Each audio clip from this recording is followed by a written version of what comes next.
vamos a terminar en práctica. ¿Qué factores que modifican la biotransformación? Factores que modifican la biotransformación, generales y patológicos. Bien, excreción vamos a terminar en práctica. Así no me atraso más, ¿ya? Mañana tienen práctica cada uno en su horario y los de jueves. Y hay evaluación también, hago excreción. Traen la fotocopia del librito, la guía que se publicó hace unos años. Y ahí vamos a hacer la dosis por función renal, ¿ya? Esto traen a la práctica, termino renal, tomo examen y hago práctica de eso, ¿está bien? Y hoy empezamos fármacos agonistas muscarínicos.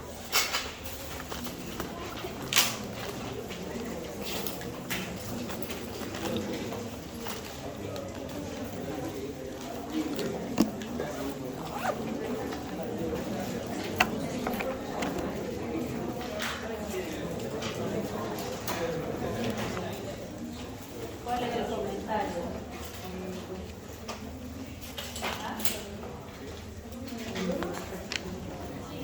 Voy a terminar farmacocinética práctica. ¿No se escucha?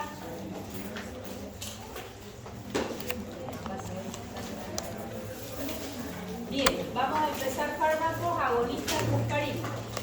Segundo capítulo del libro o de nuestro programa. Silencio. ¿Qué significa agonistas? Habíamos dicho que ocupa un receptor y hace lo mismo que el neurotransmisor. Bien, si yo digo agonistas muscarínicos, ¿de qué sistema estoy hablando? ¿Simpático o parasimpático? Eso, tenemos un sistema nervioso autónomo. Nuestro autónomo tiene un sistema simpático y uno parasimpático. Este simpático, ¿quién es su neurotransmisor? La noradrenalina. ¿Y sobre qué receptores va a actuar? Alfa y beta. Hay alfa 1, alfa 2, beta 1, beta 2 o beta 3. Y el parasimpático, acetilcolina. ¿Sobre qué receptores puede actuar acetilcolina? Muscarínicos y nicotínicos. Si yo les pregunto, ¿dónde están los receptores muscarínicos? ¿Qué me responden? A ver, arriba esas manos. ¿Quién me da un órgano que tenga un receptor muscarínico? Nódulo sinusal, o sea que me estás hablando del corazón. ¿Otro? Qué belleza como he estudiado. Tubo digestivo. Vamos a buscar acá, vamos a dibujar intestino. Siga. Sistema nervioso central tendrá dentro del autónomo. Células parietales. Mucosa gástrica, ya. Células parietales de la mucosa gástrica, lo vamos a ver ahí mismo en gastrointestinal. Le vamos a poner vaso. Músculo liso del vaso. Músculo liso del intestino, corazón, músculo liso bronquial, glándulas salivales, sudorípadas, lacrimales. ¿Quién más tiene el receptor muscarínico? Un útero, lo vamos a hacer grávido, lo vamos a hacer embarazado, que tiene más actividad, en el otro tiene actividad pero no elevada. Ojo, vamos a poner sistema nervioso central y vamos a poner placa motora.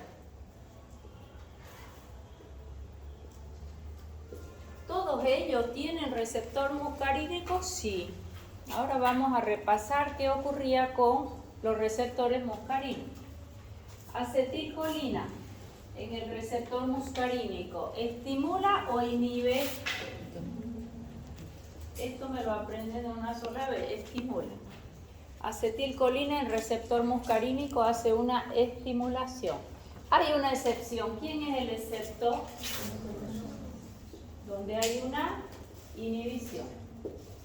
Bien. ¿Qué es lo que vamos a ver ahora? Fármacos agonistas muscarínicos. Van a hacer lo mismo que quién esos fármacos. Acetilcolina, el receptor muscarínico, o sea que vamos a estimular nuestros órganos y al corazón lo vamos a inhibir. ¿Y qué va a pasar con los receptores nicotínicos? ¿Quién sabe qué órgano tiene receptores nicotínicos? Músculo, la placa motora. Si hay mucha acetilcolina también van a ser usados. Pero a esos receptores muscarínicos los vamos a revisar cuando veamos bloqueadores neuromusculares. Porque hoy vamos a trabajar en los muscarínicos. Pero habrá algún fármaco que eleve acetilcolina. Ese va a ocupar receptor muscarínico y nicotínico. ¿De acuerdo? Bien. Sabiendo esto, que vamos a estimular excepto el corazón, vamos a ir viendo qué es lo que va a pasar en cada uno de nuestros órganos. Esta clase es teórico-práctica, todos vamos trabajando, ¿ya? Dijimos que todos los órganos estimulan, excepto en el corazón. Estimula, al músculo liso del bronquio lo estimulamos, a las glándulas salivales las estimulamos, sudorípadas las estimulamos, lacrimales las estimulamos. Al útero grávido lo estimulamos. Acá vamos a trabajar sobre la masa ciliar, estimulamos. Sistema nervioso central, estimulamos. Placa motora, estimulamos. Y acá falta la vejiga, la vamos a hacer por aquí. Cuando contemplamos vejiga, contemplamos el músculo detrusor de la vejiga. Y si hablamos del detrusor, ¿quién es su opuesto al detrusor? El esfínter. Si uno se contrae, el otro se relaja, ¿cierto? ¿Se acuerdan un poquito? Entonces aquí, músculo detrusor también lo vamos a estimular.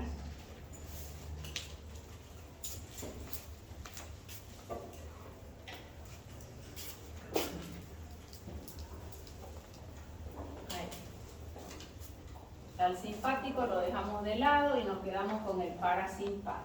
Receptor muscarínico, no los nicotínicos. Bien. ¿Qué dijimos que le hacía al corazón? Lo inhibe. Perfecto. Vamos a hacer el intestino y de ahí va. No, empecemos por el corazón. ¿Qué significa inhibir el corazón? Ok, va a significar que voy a disminuir sus 4 propiedades. ¿Te acuerdas cuáles eran las propiedades cardíacas? Automatismo. Y en orden, ¿qué es lo que ocurre con este corazón? Este corazón genera impulsos eléctricos sin que nadie le estimule. ¿Gracias a quién? Al nódulo sinusal. ¿Qué es el automatismo? Capacidad del corazón de formar, crear impulsos eléctricos sin que nadie lo estimule. Todo nuestro nódulo sinusal ahorita genera en una batería que no tiene carga. Ese es el porqué de la vida. Empezó a generar impulsos eléctricos y yo tengo mi contracción cardíaca que va a liberar toda la sangre en el gasto cardíaco, ¿cierto? Nadie le estimula. Eso es con el cronotropismo o automatismo. Si este nódulo sinusal genera el impulso eléctrico, ¿a qué frecuencia lo hace? De 60 a 100, ¿verdad? ¿Puede haber una taquicardia sinusal? Sí. ¿Qué hace ese impulso eléctrico que se generó ahí? Tiene que conducirse ¿hacia dónde? Hacia el aurículo ventricular. Y del aurículo ventricular, haz de His y la red de Purkinje, que es un poquito mal dibujada. Entonces, ¿cuáles habían sido las células del corazón automáticas? Nódulo sinusal, aurículo ventricular, haz de His y red de Purkinje. ¿En qué se diferencian ellas? El nódulo sinusal es el que tiene la frecuencia de disparo más alta. Si él dispara a mayor frecuencia, de aquí para abajo solo se conduce el impulso eléctrico. ¿Estamos? Entonces todos estos van a conducir. ¿Para qué van a conducir? El impulso se creó aquí. Bueno, que no es así, ¿no? Pero es más o menos. Se crea aquí y solo se va a conducir, y es la propiedad de la conductibilidad. Cada punto debe despolarizarse. Excitabilidad. ¿Para qué? Para contraer aurícula y luego ventrículo para la contractilidad. Entonces, ¿cuáles habían sido las 4 propiedades cardíacas? Automatismo, conductibilidad, excitabilidad y contractilidad. ¿Quién hace el automatismo? Nódulo sinusal. ¿Por qué? Porque tiene mayor frecuencia de disparo. ¿Qué pasa si tu paciente Trypanosoma cruzi? ¿Quién es Trypanosoma cruzi? ¿Ya? Viene y se come el nódulo sinusal porque se lo come. ¿Quién hace frecuencia de disparo? ¿Quién? El aurículo ventricular. ¿A mayor frecuencia o menor frecuencia? De 40 a 60 latidos. El paciente va caminando en la calle, pierde la conciencia. ¿Por qué? Porque tiene baja frecuencia cardíaca. Lo ponen al monitor en la emergencia y tiene bradicardia. Y si el aurículo ventricular no anda, ¿quién sigue? El haz de His.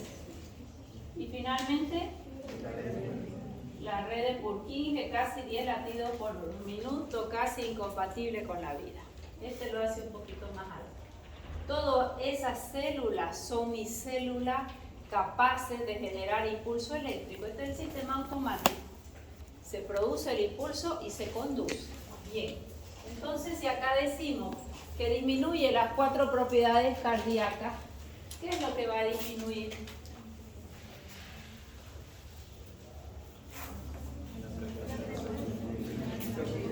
Frecuencia cardíaca, ¿ok? Disminuye las 4 propiedades, por lo tanto va a disminuir la frecuencia cardíaca. Puede hacerme una bradicardia. Aquí vamos a poner, también. Aquí vamos a poner, ¿para qué usaríamos? Indicaciones, y aquí voy a poner contraindicaciones. ¿Qué era una contraindicación? Estados fisiológicos o patológicos en los que no se debe administrar un fármaco. Si baja la frecuencia cardíaca, ¿para qué usarían? Hipertensión o hipotensión es vaso, corazón es taquiobradi. ¿De acuerdo? La presión sube, hipertensión, la presión baja, hipotensión. Vaso, los vasos mandan. Corazón tiene repercusión, pero los vasos mandan. El corazón, la taquiobradi manda el corazón. Vamos de nuevo. Ellos disminuyen frecuencia cardíaca. ¿Para qué usarían? Taquicardia, taquiarritmia, vamos a ponerlo. Taquicardia o taquiarritmia. Ya vamos a ver qué efectos adversos pudiera tener, pero de momento esa sería una indicación. Paciente con taquiarritmia. ¿Contraindicado en qué paciente? Si él hace bradicardia. Bradicardia. Así vamos a ir estudiando fármacos, ¿ya?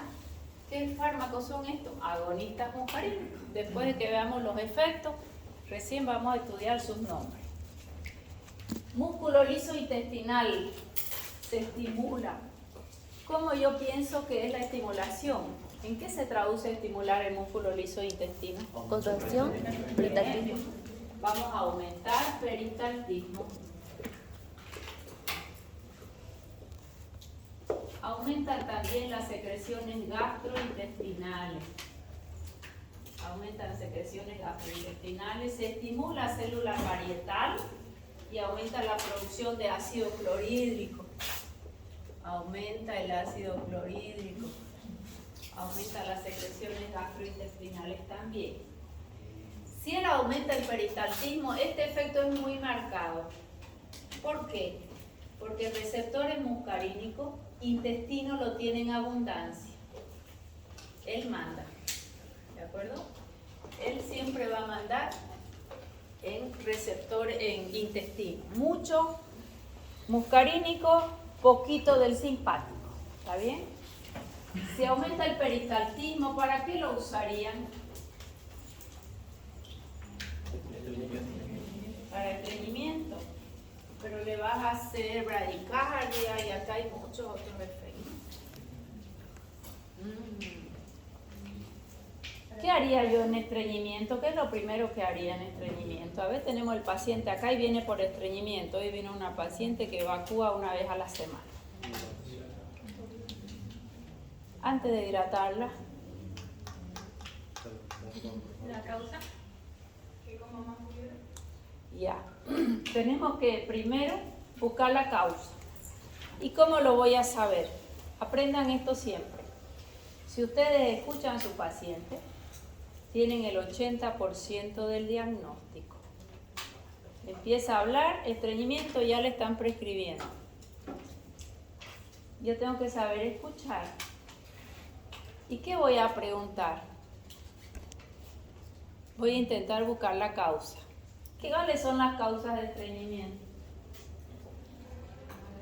El estrés, ¿qué más? Van a lo más complicado. ¿Cuál es la principal causa de estreñimiento? Okay. Estilos de vida. Que comemos pan a la mañana, majadito al almuerzo, majadito de cena con arroz, papa, yuca, camote. ¿Y la fibra dónde quedó? Vegetales y frutas. La principal causa es alimentaria. Baja en fibra, muchos carbohidratos, carbohidratos refinados, carbohidratos combinados, bajo ejercicio físico, y a eso le aumenta el estrés. Y como salgo de casa todo el día y no quiero andar buscando baño, no tomo agua. Si esas son mis causas, ¿cómo yo voy a tratar mi estreñimiento? ¿Qué es lo primero que tengo que hacer? Medidas higiénico-dietéticas. Vamos a meternos en la comida del paciente para ver qué aumentamos y qué quitamos. Aumentar frutas, aumentar agua, aumentar vegetales, bajar carbohidratos, un poco de ejercicio, agua.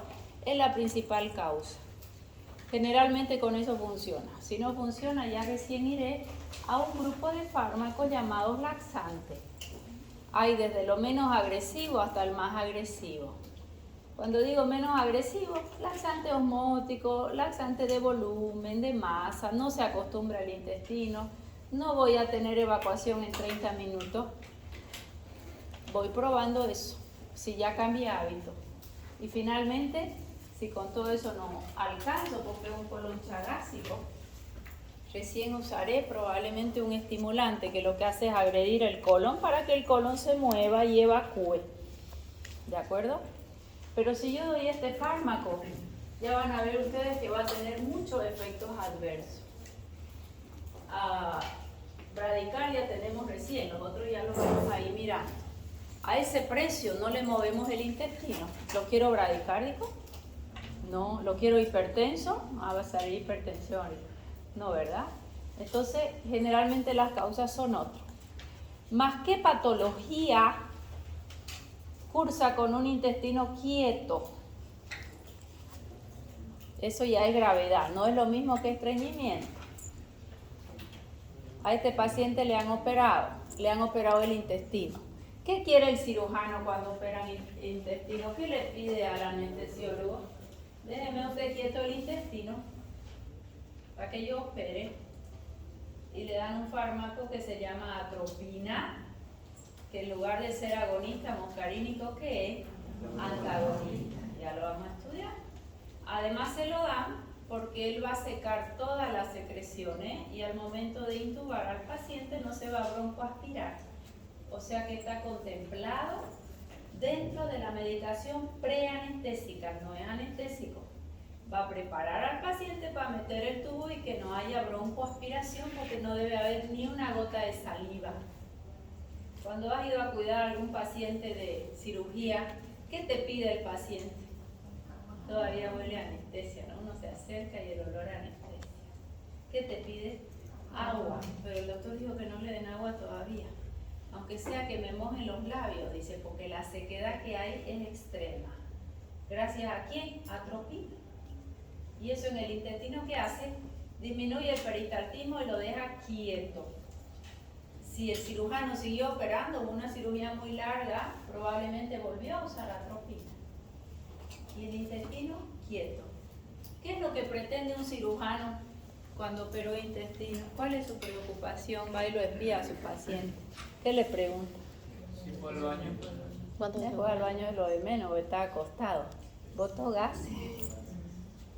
No, doctor. Y así soy el cirujano, ¿no? Pone a escuchar. Ruidos hidroaéreos no hay. Estoy como hinchado, doctor, y no puedo botar gases. No he botado gases. Ya hay molestia, ya empieza eso a distender. ¿Cómo se llama eso? Ilio paralítico. Ahí sí voy a usarlo, porque este es muy poderoso, no para un estreñimiento, porque aparte lo voy a usar endovenoso o intramuscular. Para un ilio paralítico, esa es la principal indicación. Ilio paralítico. Ilio paralítico no obstructivo. ¿Por qué digo ilio paralítico no obstructivo? En este caso es un postoperatorio. Nosotros lo hemos provocado. Pero si este paciente, pobrecito, su colon, este es un fecaloma. ¿Qué es un fecaloma? Es una S fecal dura como piedra, que ya se le llamará tumor, pero es una S fecal endurecida. Ya van a ver cuando estén en la emergencia. Llegan los pacientes 30 días sin evacuar, pacientes chagásicos, gente grande, bien viejita. Están acostumbrados a no ir al baño. Y esa S ya es, que se llama petrificada. ¿Este ilio es obstructivo o no? ¿Puedo yo moverlo acá para que camine esto? No. ¿Qué tiene que pasar acá si es un fecaloma? Cirugía. Antes de la cirugía se intenta meter una enema que se llama de Murphy, tiene varias cosillas, y le van goteando como un enema todo ese contenido, y por acá va chorreando una agüita café. ¿Hedionda? Para ablandar eso. ¿Para qué? Para que venga el interno de medicina. No te rías mucho que las mujeres son las candidatas porque tenemos las manos más delgaditas. Estas fueron candidatas. Toda la noche le hicieron enema Murphy. A veces si sale nomás un poquito, porque lo único que va a hacer es ablandarlo, no lo saca ni lo destruye. Viene la manito y lo intenta sacar al fecaloma para evitar la cirugía. No siempre se puede, según el lugar, según las condiciones, según si la enema de Murphy ayudó o no, pero yo no puedo darle laxante porque aquí hay una obstrucción. Ese es un ilio obstructivo, ¿de acuerdo? Viene la mano de la interna, generalmente mujeres, y va a ir extrayendo el fecaloma. A veces no se puede, como su compañera dice, hay que cortar aquí y acá. Ese colon está bien agredido, entonces generalmente no hacen cierre y su anastomosis ahí, sino que este queda con su bolsita con una colostomía. Lo mejoran y después van a intentar volver en unos meses. Ese es otro cuento. Lo que estoy queriendo decir que si el ilio es obstructivo, no le doy ningún tipo de fármaco que aumente el peristaltismo. ¿Queda claro? A veces empieza a tener el abdomen distendido y ya muy dolorido, llegan a la emergencia, se saca foto y se ve que hay algo que no deja pasar ni los gases ni la materia fecal. Puede ser pacientes que se comen los cabellos y se formó un besoar. Hay muchos niños o niñas que se comen los cabellos y llega un momento en que se van juntando y forman un besoar. Yo cuando era interna apareció una niña y así la pancita tan rayos X se tragó una moneda. Y la moneda que al comienzo estaba así, después se puso así y le hizo su abdomen agudo, porque no dejaba pasar nada, ni un poquito de gas, ¿no? Con ella, con el endoscopio, se pudo llegar hasta la segunda porción del duodeno y se lo fue movilizando y se le fue siguiendo con ahí sí se dio laxante porque lo pusimos en lugar de así, así. Y la fuimos siguiendo un poquito una moneda, cada 2 horas rayos X y ahí sí se hizo un laxante. ¿ya? Pero eso era un cuerpo extraño, muy diferente a una obstrucción de este tipo. Cuando le da a algunos pacientes que tienen mucho helminto, como antiparasitario, por ejemplo, un mebendazol, le disminuye la captación de glucosa al parásito. Y si hay mucho parásito, ellos enloquecen, como les bloquea la glucosa, no tienen energía y se van muriendo y entre ellos se enroscan y hacen un ovillo de ascaris. A veces salen por las orejas, en las niñas por vagina, inclusive por la nariz, por todos los huecos que pillan cuando es mucho. Pero en el intestino suelen hacer un ovillo, ellos hacen obstrucción. Hilio obstructivo, que a veces es quirúrgico. ¿Qué es lo ideal? Dar antiparasitario 3 días, 5 días o 7 días, pero no toda la dosis junta. Viene el mebendazol de 500. Démosle uno solo por si la mamá no le da, no. Dele nomás desayuno y cena durante 3 días, 600 miligramos y no una de 500, aunque se la diluya. ¿Se entendió? Porque podemos hacer un hilio obstructivo. Bien, con eso ya les quedó claro en la mente que es un hilio obstructivo. ¿Le darían a un hilio obstructivo algo que le mueva? No. ¿Le darían a un estreñimiento? No. ¿Por qué? Porque hay que corregir la causa de estreñimiento y esto es muy poderoso y muchos efectos adversos. ¿Está bien? ¿A qué hilio le voy a dar? Al hilio paralítico no obstructivo. Hay el hilio paralítico metabólico. Paciente con diarrea y vómito perdió potasio, entonces no hay tonicidad y está distendido. A veces por eso entran a quirófano, una laparoscópica exploratoria, dicen, no, lo que tiene bajo potasio. O hiperpotasemia, los dos potasios en extremo pueden hacer un hilio paralítico metabólico. ¿Qué tengo que hacer ahí? Corregir potasio, punto. No le voy a dar este fármaco, ¿se entendió? Bien, ¿qué contraindicaciones tiene si él aumenta el peristaltismo?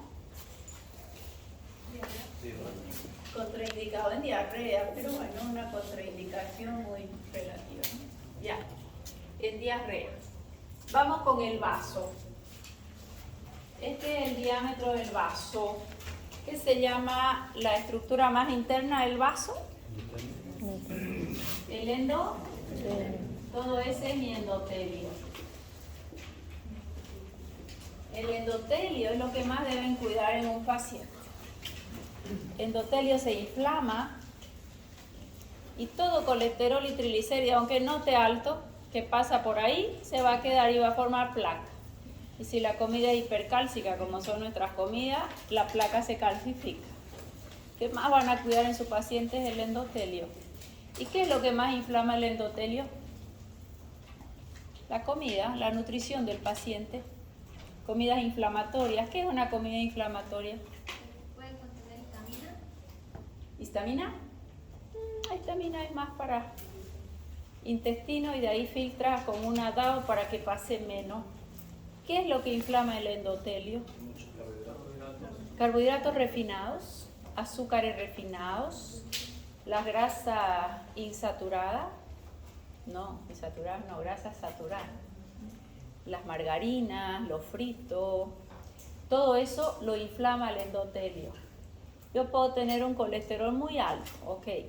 Si mi endotelio no está inflamado, no va a pasar por ahí a quedarse. Si el endotelio se inflama, que quien lo inflama son los hábitos, lo que yo como, el ejercicio que hago y cómo duermo. Si él no está inflamado, va a ser un endotelio que no va a llamar para él que nadie se le quede, porque se queda colesterol, triglicéridos, plaquetas, glóbulos rojos. El que pasa se queda, ¿de acuerdo? Bien, entonces endotelio a su alrededor, ¿a quién tiene? Un poco mal dibujado. Tiene al músculo liso vascular. Como todo músculo liso, ¿qué propiedad tiene? Se contrae o se relaja, ¿ok? Y finalmente la adventicia. Hagamos de cuenta que este es nuestro endotelio. He hecho el vaso en un corte transversal, la luz del vaso, este endotelio que siempre lo dibujo ahí porque hay que cuidarlo. Si yo ahorita les digo, jóvenes, vamos a bajar las escaleras rápido de 5 en 5, Nos vamos a la canchita, vamos a darle 5 vueltas corriendo y es una cancha que se llama de fútbol clásico, ¿no? No es de futbolito la que hay ahí. 5 vueltas y el que no aguante no va a entrar a clase, o sea que todos pueden. Saliendo ya de las 5 vueltas, bueno, 5 una exageración, llegarán a 1,5. Una exageración. Les tomo la presión. ¿Van a estar hipertensos? ¿Cómo que sí? Hipertenso les voy a dar. ¿Por qué no van a estar hipertensos si ustedes están moviendo, están aumentando la circulación sanguínea? ¿Por qué no van a estar hipertensos? Necesitan relajarse para que haya mayor flujo sanguíneo. ¿Por qué se va a vasodilatar? Ya, porque este vaso, este endotelio, cuando sintió que yo les activé su sistema simpático y liberaron noradrenalina, la noradrenalina, el receptor alfa estimula y les intenta hacer vasoconstricción. ¿Qué hace mi cuerpo reflejamente cuando soy joven y bien tratado para no hacerme hipertenso? Libera óxido nítrico. Ese es un endotelio impecable. Ah, pero este endotelio está lleno de placas, como mal, está inflamado. ¿Va a liberar óxido nítrico? No. Y ahí tienes el paciente joven, obeso, que tiene la presión alta. Mientras más joven tengo más óxido nítrico, les mando a correr, los estreso, pero nadie me va a hacer acá un pico hipertensivo. En cuanto la presión suba, van a liberar el óxido nítrico y la presión se estabiliza aceptable. Diferente que alguno aquí en la sala sea un paciente que sufre angina de pecho, que tiene 80 años y que yo le haga bajar la escalera, ni siquiera subir, bajar.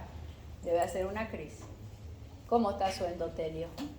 Oxidado, alterado, no tiene capacidad de óxido nítrico. ¿De acuerdo? Entonces, este endotelio, acá dice que lo va a estimular el fármaco. ¿Qué significará estimular este endotelio? Este es el músculo liso. ¿Se contrae o se relaja? Se relaja. A ver, para todos. Este es el músculo liso. ¿Qué es estimular? ¿Es contraer o es relajar? Relajar. Contraer. Y si es un vaso, ¿qué va a haber? Vasoconstricción. Si el vaso está más pequeña su luz, porque la vasoconstricción, ¿qué va a hacer? Esta es la luz del vaso, este es el músculo liso y eso es una vasoconstricción.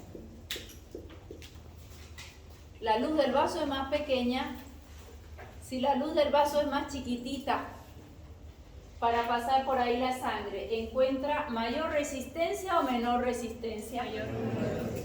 Aumenta la resistencia periférica del vaso. ¿Quién va a aumentar?